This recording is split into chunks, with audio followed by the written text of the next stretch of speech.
Good morning, and a warm welcome to your show, Sunny Mornings, Los Angeles.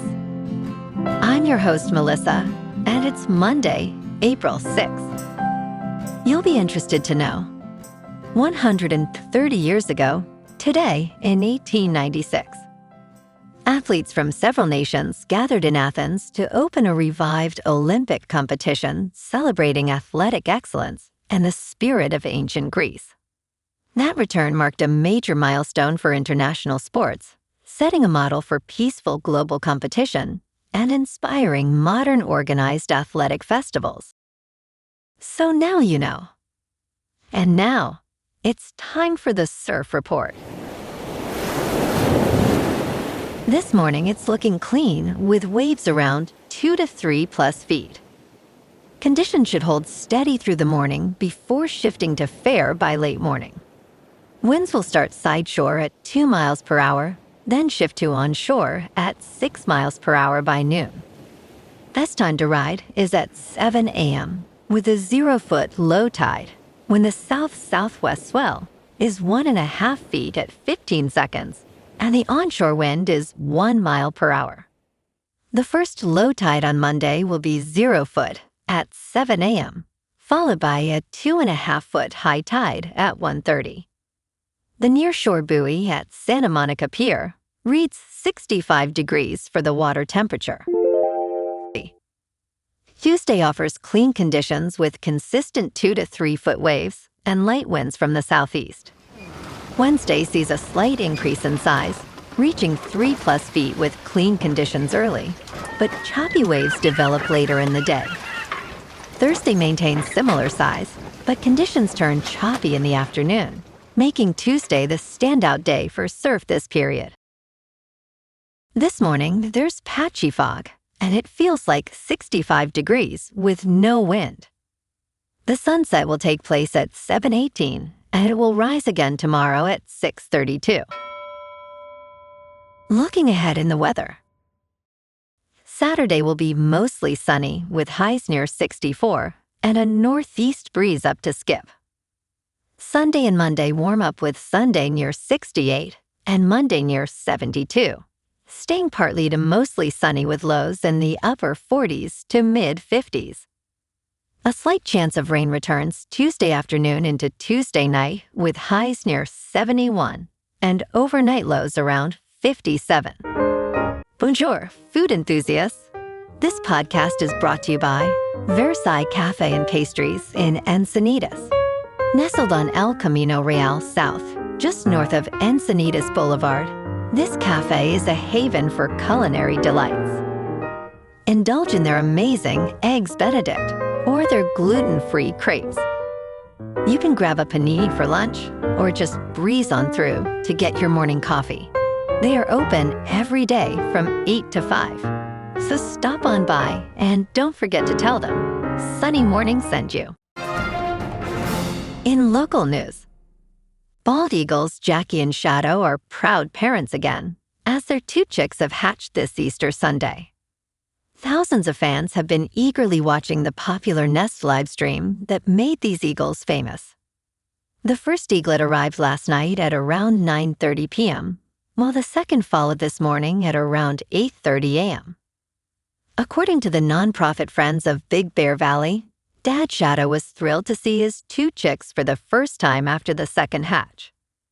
Mom Jackie is exhibiting natural behaviors, salivating more to provide essential electrolytes and antibodies for her chicks.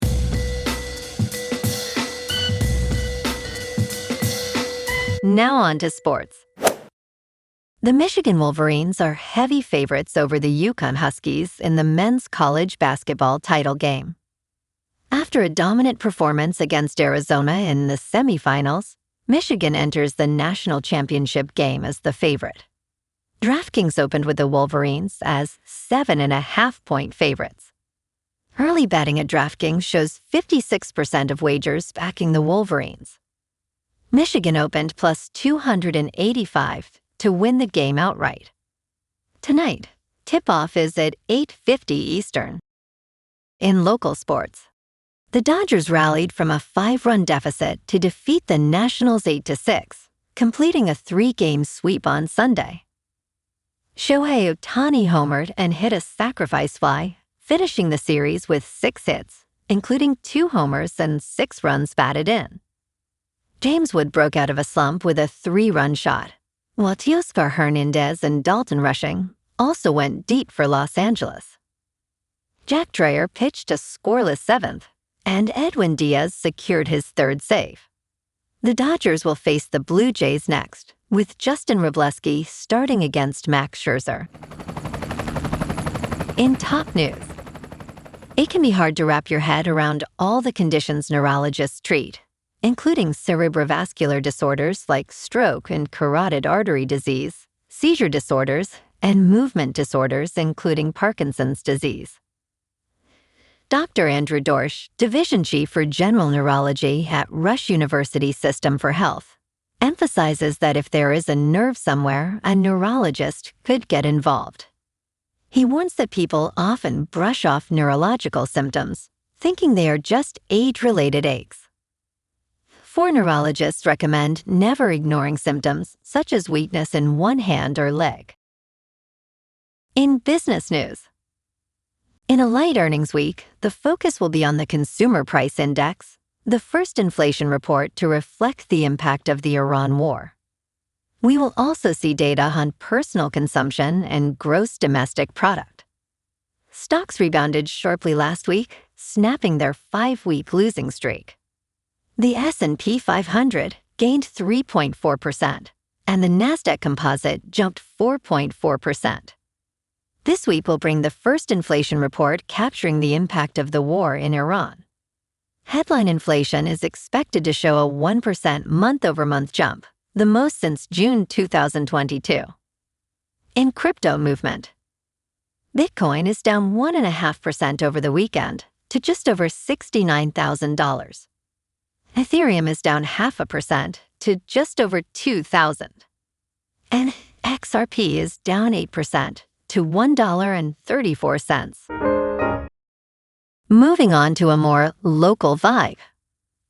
In our community spotlight on health and wellness, we are working with a national Pilates studio to bring you some free classes, so listen up. Check out Club Pilates, with several locations in the San Diego area. Pilates presents a comprehensive wellness approach, cultivating strength, reducing tension, and elevating mental well-being. Scientific research affirms its benefits. So now you can check out Club Pilates for a free class, with locations in Encinitas, Solana Beach, Oceanside, La Jolla, and more. Just be sure to tell them Sunny Morning sent you by. And now, back to the show. Let's talk tech. On April 2nd, 2026, a bipartisan group of lawmakers introduced a bill in the House of Representatives that would severely limit the sale of advanced semiconductor manufacturing equipment to China and other countries. Led by Representative Michael Baumgartner from Washington, the Multilateral Alignment of Technology Controls on Hardware Act would tighten existing export controls for semiconductor manufacturing tools used to create artificial intelligence chips. If passed, these new restrictions would likely curtail China's ability to build a fully domestic artificial intelligence supply chain.